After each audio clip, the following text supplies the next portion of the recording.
Hello guys, welcome my channel correct गुरु। आज मैं आपके लिए साइंस की नेक्स्ट क्लास लेकर आया हूँ। एनवीएस लेबोरेटरी अटेंडेंट एग्जाम से रिलेटेड क्लासेस चल रही है। एनवीएस लेबोरेटरी अटेंडेंट का एग्जाम मार्च में होना निश्चित है। पहला क्वेश्चन है, human human male germ cell is called. Human male germ cell, human male जो मानव के अंदर, मानव जिसमें हम मेल की बात कर रहे हैं, फीमेल की बात नहीं कर रहे, उनमें जर्म सेल होती है। उस जर्म सेल का नाम क्या है? आपको इस क्वेश्चन का आंसर बताना है कि human male germ cell is क्या होगी। वो जाइगोट कहलाएगी, ओव्यूम कहलाएगी, स्पर्म कहलाएगी या टेस्टिस कहलाएगी? इसका राइट आंसर क्या होगा? आपको अच्छी तरह इस क्वेश्चन को पढ़ना है कि human male germ cell is क्या कहलाएगी, स्पर्म, टेस्टिस, ओव्यूम या जाइगोट। इसका राइट आंसर क्या आएगा? इसका राइट आंसर आएगा स्पर्म। रीजंस क्या है अब मैं आपको बताता हूँ। जाइगोट्स होता है ये फीमेल्स में बनता है, जाइगोट्स फीमेल में बनता है। जब फर्टिलाइजेशन होता है, निषेचन होता है मेल और फीमेल का आपस में, तब जाइगोट बनता है और ये फीमेल के अंदर बनता है। ओव्यूम है, ये भी फीमेल के अंदर रिलीज होता है। ओव्यूम एक एग होता है जो ओवरी से रिलीज होता है। ओव्यूम अंडा होता है जो किससे रिलीज होता है? ओवरी से। ओवरी जानते हो, अंडाशय की बात कर रहा हूँ हिंदी में। टेस्टिस, टेस्टिस क्या होता है? ये मेल्स का एक पार्ट होता है। और टेस्टिस से क्या निकलता है? स्पर्म निकलता है और उसको क्या बोलते हैं? Germ cell. जर्म सेल का मतलब होता है जो रिप्रोडक्शन में काम आती है। जर्म सेल्स का मतलब क्या होता है? जो रिप्रोडक्शन में काम आती है। रिप्रोडक्शन का मतलब होता है जनरेशन्स बढ़ाने के लिए, पीढ़ी बढ़ाने के लिए, मतलब बच्चों को पैदा करने के लिए जर्म सेल्स का प्रयोग किया जाता है, जर्म सेल का प्रयोग होता है। मेल जर्म सेल क्या कहलाएगी? स्पर्म कहलाएगी। अगर ये क्वेश्चन ऐसे आता कि female germ, human female germ cell क्या होगी, फीमेल जर्म सेल आता, तो इसका राइट आंसर आएगा ओव्यूम। क्या आएगा इसका राइट आंसर? ओव्यूम। ओव्यूम किससे निकलता है? ओवरी से निकलता है, जिसको ओव्यूम, ओव्यूल्स या ओव्यूम बोलते हैं। आपको अच्छी तरह ये क्वेश्चन समझ में आ गया होगा कि मेल जर्म सेल, इसका राइट आंसर आएगा स्पर्म। और जो फीमेल जर्म सेल आता है तो इसका क्या आता है? ओव्यूम, जिसको ओवरी से निकलता है, जिसको ओव्यूम भी कहते हैं। तो इसका ये राइट आंसर आता है। तो ये दोनों मिलते हैं, जब ओव्यूम और स्पर्म आपस में मिलते हैं तब जाके क्या होता है? फर्टिलाइजेशन होता है। फर्टिलाइजेशन का मतलब निषेचन होता है। तब जाके जनरेशन्स का जनरेशन आगे बढ़ती है। आपको ये क्वेश्चन अच्छी तरह समझ में आ गया होगा कि जनरेशन्स, रिप्रोडक्शंस के लिए ये दोनों बहुत ही महत्वपूर्ण हैं, मेल जर्म सेल और फीमेल जर्म सेल। आपको ये क्वेश्चन अच्छी तरह समझ में आ गया। करेक्ट गुरु चैनल पे जितने भी क्वेश्चन बताए जा रहे हैं, उम्मीद आपको अच्छी तरह समझ में आ रहे होंगे। तो हमारे चैनल को सब्सक्राइब, लाइक, शेयर, कमेंट करें। और कंप्यूटर वगैरह की आपको जीके वगैरह की या एनसीईआरटी कवर करना है तो आप हमारी प्ले लिस्ट में जाके अच्छी तरह उन वीडियो को देख लें। नेक्स्ट क्वेश्चन देखिए, every month mature egg can be release from human ovary. ये कह रहे हैं कि एवरी मंथ, प्रत्येक महीने, हर मंथ मैच्योर एग, एक एग निकलता है। किसमें से? फीमेल में से निकलता है। आपको पता ही है कि फीमेल्स में से मैच्योर एग निकलता है। Can be release from human ovary. Human ovary मतलब फीमेल्स की ओवरी, मतलब फीमेल्स की बात कर रहे हैं यहाँ पर। आपको पता है फीमेल्स में मेंस्ट्रुएशन साइकिल आते हैं। मेंस्ट्रुएशन साइकिल जिसको मेंसेस बोलते हैं आप, मतलब मेंस्ट्रुएशन साइकिल जिसको बोलते हैं पीरियड आना, मतलब एक प्रकार से। तो वो मैच्योर एग निकलता है उनमें से। वो can be release from human ovary. Month के अंदर कितनी बार रिलीज होता है? एक ही बार रिलीज होता है। और कब रिलीज होता है? 14वें दिन। कब रिलीज होता है? 14वें दिन रिलीज होता है। मेंस्ट्रुअल साइकिल के अंदर कब रिलीज होता है वो एक एग? 14वें दिन। 14वें दिन का मतलब 14th डे। 14th डे में वो रिलीज होता है। आपको एक क्वेश्चन इसी तरह समझ में आ गया होगा कि every month dash mature egg can be release from human ovary. तो इसका राइट आंसर आपको क्या बताना है कि एक बार रिलीज होगा। और कब रिलीज होगा? 14th day. 14th डे मतलब 14वें दिन रिलीज होता है। आपको एक क्वेश्चन अच्छी तरह समझ में आ गया होगा। और ये कब होता है? जब फीमेल के अंदर मेंस्ट्रुअल साइकिल आते हैं, पीरियड्स आते हैं, जिसको मेंसेस वगैरह भी बोलते हैं। तो वो मतलब रिलीज होते हैं, तब उसमें एग निकलता है और वो एग होता है मैच्योर एग।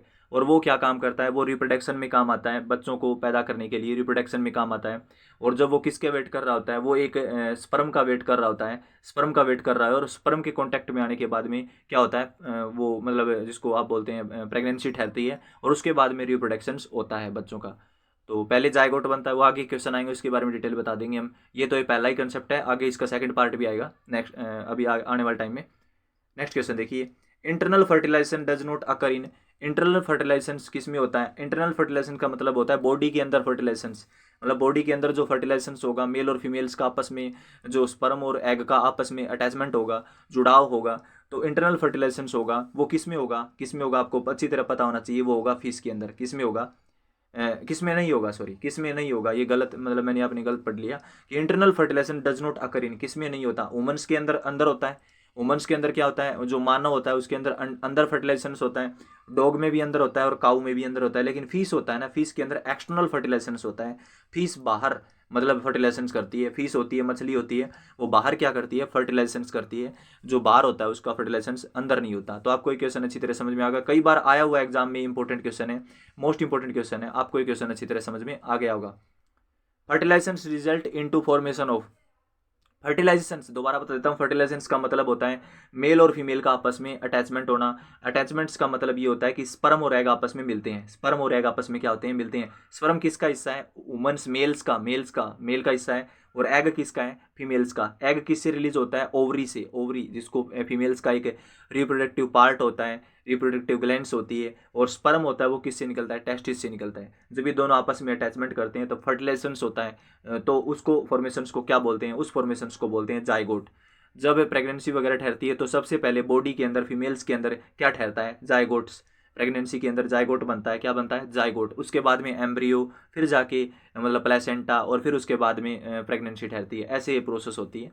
नेक्स्ट क्वेश्चन देखिए, इन एसेक्सुअल रिप्रोडक्शंस इन्वॉल्व्स, इन asexual reproductions involves, asexual reproductions वो होता है जिसमें एक ही जीव भाग लेता है। तो इसका राइट आंसर क्या आएगा, वन पेरेंट्स। इन एसेक्सुअल रिप्रोडक्शंस, एसेक्सुअल आएगा तो इसका मतलब ये होगा कि इसमें कितने जीव भाग लेंगे, जिसमें प्रोडक्शन होगा, रिप्रोडक्शन होगा, जन्म होगा बच्चों का, तब उसमें एक ही पेरेंट भाग लेगा, एक ही मतलब जीव से वो बच्चा पैदा हो जाएगा। लेकिन सेक्सुअल रिप्रोडक्शन की बात आएगी तो उसमें कितने पेरेंट भाग लेंगे, टू पेरेंट। कितने पेरेंट, टू पेरेंट। ये फोर पेरेंट और ये नहीं होते कभी भी, ये नहीं होते। तो in sexual A sexual reproduction का मतलब होता है जिसमें एक पेरेंट भाग लेता है, एक जीव भाग लेता है। और सेक्सुअल रिप्रोडक्शन वो होता है जिसमें टू पेरेंट, दो जीव भाग लेते हैं। जो मानव में, ह्यूमंस के अंदर, ह्यूमन बॉडी के अंदर सेक्सुअल रिप्रोडक्शन होता है जिसमें टू पेरेंट होते हैं। और बाकी कई ऐसे जीव हैं जिनमें एक ही पेरेंट होता है, वो अपने आप ही मतलब बच्चों को पैदा कर सकते हैं। ऐसे कई जीव होते हैं, वो आपने साइंस में पढ़ा भी होगा। इसका एक सेकंड पार्ट और भी आएगा, आपको कंफ्यूज होने की बिल्कुल आवश्यकता नहीं है। इसका एक पार्ट और आने वाला है जिसमें सारी डाटा क्लियर हो जाएगा। ये तो एक नॉर्मल बताया गया है कि रिप्रोडक्शन सिस्टम से रिलेटेड क्वेश्चन है, रिप्रोडक्शन सिस्टम के क्वेश्चन बताए जा रहे हैं। मोस्ट इंपॉर्टेंट क्वेश्चन है, ये बेसिक है, इसका एडवांस आगे आएगा, सेकंड पार्ट आएगा। आपको हेडेक लेने की बिल्कुल भी आवश्यकता नहीं है। ड्यूरिंग ए सेल डिवीजन, अब मैं आपको एक बार और एक जानकारी और बता देता हूँ कि कई बच्चे ये कह रहे हैं कि हिंदी मीडियम और इंग्लिश मीडियम दोनों के स्टूडेंट्स यहाँ पर पढ़ रहे हैं। तो मैं दोनों लैंग्वेज में इनको क्वेश्चनों को अच्छी तरह समझा रहा हूँ। ये हिंदी लैंग्वेज में भी क्वेश्चन बताए जा रहे हैं और इंग्लिश में भी। क्वेश्चन को इंग्लिश लैंग्वेज में पढ़ा जा रहा है लेकिन इसको हिंदी में ट्रांसलेट भी किया जा रहा है। अगर आपको इतना ही मतलब कॉमन सेंस नहीं है, अगर आप याद नहीं रख सकते, तो फिर आप एग्जाम कैसे क्रैक करोगे। अगर ड्यूरिंग ए सेल डिवीजन, अगर मैंने इस क्वेश्चन को ऐसे पढ़ा और मैंने इसको हिंदी में ट्रांसलेट कर दिया, तो इसका मतलब आपको क्वेश्चन की प्रिपरेशन, आपको क्वेश्चन समझ में आ जाना चाहिए। अभी मैं आपको ध्यान से बताता हूँ कि during a cell division, cell division का मतलब होता है कोशिका का विभाजन। सेल का क्या होती है, कोशिका होती है। जब कोशिका का विभाजन होगा, डिवाइड होगी वो सेल, सेल क्या हो जाएगी, डिवाइड हो जाएगी। तब क्या होगा, तो nucleus divide first and then cytoplasm. तो न्यूक्लियस होगा ना, ये न्यूक्लियस होता है सेल का न्यूक्लियस होता है। और इस सेल का न्यूक्लियस क्या होगा, डिवाइड होगा पहले, तो सेल डिवीजन होगा। सेल डिवीजन का मतलब होता है भागों में बंटना। तो ये जो न्यूक्लियस होगा, इसका जो सेंटर होगा, सेल का जो न्यूक्लियस हो गया, सेल का न्यूक्लियस का मतलब होता है कोशिका का केंद्रक, हिंदी में बोलते हैं कोशिका का केंद्रक। तो सेल का न्यूक्लियस, सेल की न्यूक्लियस हो गया। ये क्या होगा, जब पहले डिवाइड होगा, फर्स्ट पहले डिवाइड होगा, बाद में क्या बनाएगा, साइटोप्लाज्म बनाएगा। ये इसका राइट आंसर होगा। और साइटोप्लाज्म एक बनने वाला पदार्थ होता है जो सेल के अंदर बनता है, जिसको हिंदी में बोलते हैं कोशिका द्रव्य। क्या बोलते हैं, कोशिका द्रव्य। साइटोप्लाज्म को हिंदी में बोलते हैं कोशिका द्रव्य। आपको ये क्वेश्चन अच्छी तरह समझ में आ गया होगा। पहला ऑप्शन इसका करेक्ट आंसर होगा ह्यूमन मेल सेक्स क्रोमोसोम। जितने भी क्वेश्चन है वो करेक्ट गुरु चैनल पे बताए जा रहे हैं। उम्मीद आपको हर डाटा अच्छी तरह समझ में आ रहा है। इस क्वेश्चन का आंसर आपको कमेंट बॉक्स में जरूर देना है कि human male sex chromosome, human male के अंदर जो सेक्स क्रोमोसोम कौन सा होगा। ये एग्जाम में आया हुआ क्वेश्चन है, बहुत बार एग्जाम में आया हुआ क्वेश्चन है।